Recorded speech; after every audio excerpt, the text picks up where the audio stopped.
Selamat datang di channel saya, semoga kita semua selalu sehat walafiat.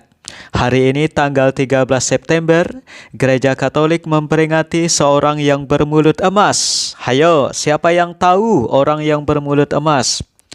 Kalau orang yang bergigi emas udah sering kita dengar atau bahkan kita lihat ya. Tapi orang yang bermulut emas jarang kita melihatnya. Oke, tanpa basa-basi langsung saja. Orang yang dijuluki mulut emas itu adalah Yohanes Chrysostomus. Berikut ini adalah kisah hidupnya. Santo Yohanes Chrysostomus lahir di Antioquia pada tahun 349 Masehi. Ayahnya seorang perwira tinggi militer, meninggal dunia beberapa waktu setelah ia dilahirkan. Yohanes dan saudara-saudaranya dibesarkan oleh sang ibu yang bernama Andusa, seorang wanita Kristen yang sangat saleh dan bijaksana. Andusa sangat memperhatikan pendidikan anak-anaknya. Ia mengusahakan agar anak-anaknya memperoleh pendidikan dari guru-guru terbaik waktu itu. Salah satu seorang guru yang membimbing Yohanes adalah Libanius, seorang ahli sastra Yunani dan ahli retorika yang sangat terkenal. Retorika adalah suatu seni berbicara atau bisa dikatakan sekarang ini adalah seni public speaking. Yohanes adalah seorang yang cerdas dan menonjol dalam sastra dan retorika. Jika ia berbicara, semua yang mendengarnya akan terpesona pada kata-katanya yang indah. Kecakapannya merangkai kata membuat ia dijuluki Yohanes Chrysostomus atau Yohanes si mulut emas. Gurunya Libanius sangat menyayanginya. Ia berharap kelak Yohanes dapat menggantikan posisinya. Namun Yohanes tidak tertarik untuk menjadi penerus gurunya. Sejak kecil ia sudah bercita-cita menjadi religius dan memberikan diri seutuhnya pada Tuhan. Yohanes lalu menjadi seorang petapa dan menjalani pola hidup asketis yang sangat ekstrim. Akibatnya, perut dan ginjalnya menjadi rusak permanen. Oleh karena itu, kesehatannya semakin memburuk dan terpaksa dia kembali ke Antioquia. Ternyata Tuhan memiliki rencana lain bagi si mulut emas ini. Tidak jadi melayani Tuhan sebagai pertapa, Yohanes bertekad menjadi seorang imam. Ia belajar teologi di bawah bimbingan Uskup Diodorus dari Tarsus dan ditahbiskan sebagai diakon pada tahun 381 oleh Santo Miletius. 5 tahun kemudian ia menerima tahbisan imamat di Antioquia. Imam Yohanes melayani umat di Antioquia selama 12 tahun. Di kota ini ia menjadi sangat terkenal karena keindahan kata-katanya saat berkhotbah.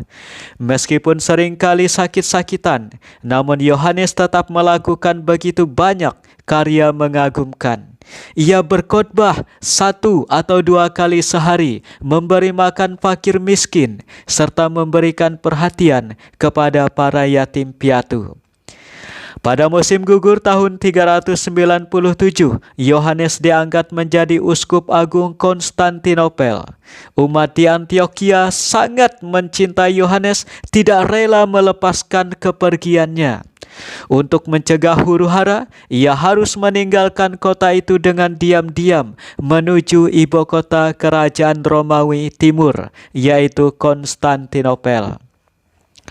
Uskup Agung Yohanes Chrysostomus sangat mengasihi umatnya dan berusaha merangkul semua kalangan.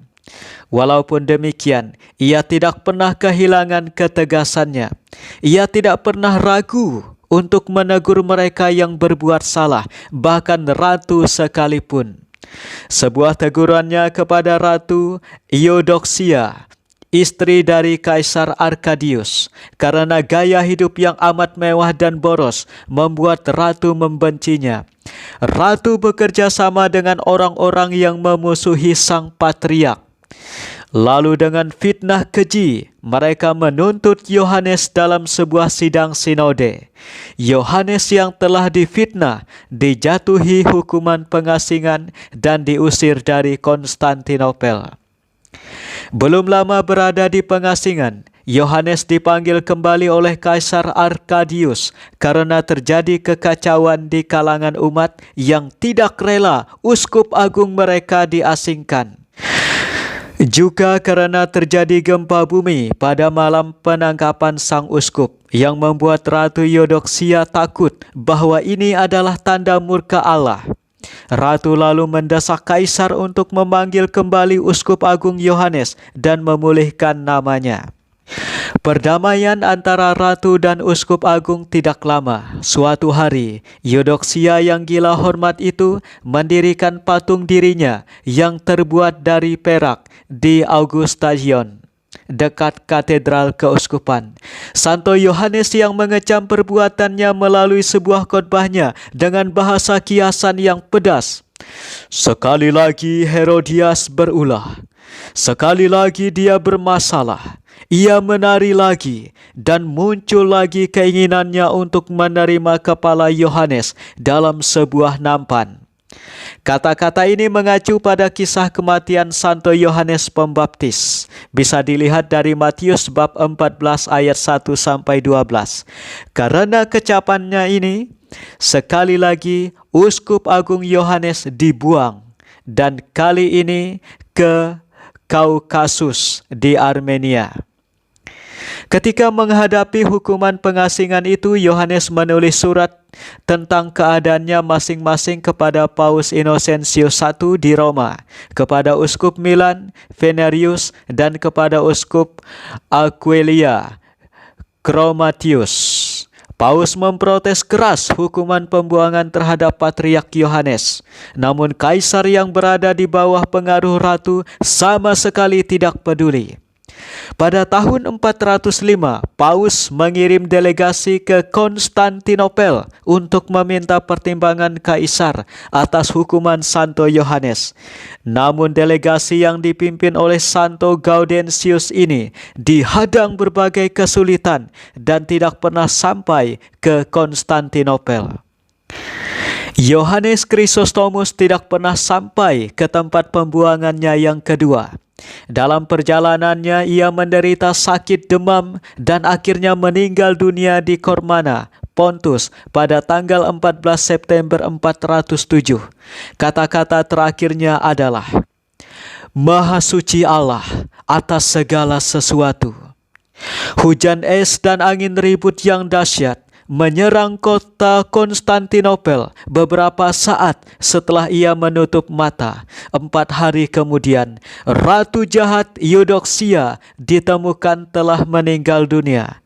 Putra mahkota kemudian datang ke Carmona untuk menghormati jenazah Santo Yohanes dan menunjukkan betapa ia menyesal atas apa yang telah diperbuat ibunya. Santo Yohanes Chrysostomus semula dimakamkan di Carmona. Pada tahun 438 atau 30 tahun setelah kematiannya, relikwi pahlawan iman ini dipindahkan ke Konstantinopel melalui sebuah prosesi kenegaraan oleh putra Ratu Yodoksia yang saat itu telah menjadi Kaisar Theodosius II. Pada tahun 1204, para kesatria salib atau biasanya disebut Crusaders yang sedang dalam perjalanan menuju medan perang salib di Tanah Suci Yerusalem memasuki kota Konstantinopel. Mereka menjarah dan merampok makam Santo Yohanes Chrysostomus dan Santo Gregorius, lalu membawa pergi relikwi dua bapa gereja itu ke Roma. Pada bulan Juni tahun 2004, 800 tahun setelah peristiwa penjarahan Konstantinopel, Paus Yohanes Paulus II secara resmi meminta maaf kepada gereja Ortodoks atas peristiwa memalukan tersebut. Selanjutnya pada bulan November 2004, Paus mengembalikan relikwi Santo Yohanes Chrysostomus dan Santo Gregorius ke gereja Ortodoks. Patriark Konstantinopel saat itu, Patriark Bartolomeu, menerima penyerahan relikwi dua orang bapa gereja ini pada tanggal 27 November 2004 dalam sebuah upacara resmi di Basilika Santo Petrus di Roma. Relikwi kedua orang suci tersebut dibawa kembali ke Konstantinopel dan disemayamkan di gereja Santo Gregorius Konstantinopel atau sekarang disebut Istanbul, Turki. Terpujilah Yesus Kristus dan Maria Immaculata. Bagi yang belum subscribe, jangan lupa subscribe ya dan tekan tombol bunyi loncengnya. Terima kasih.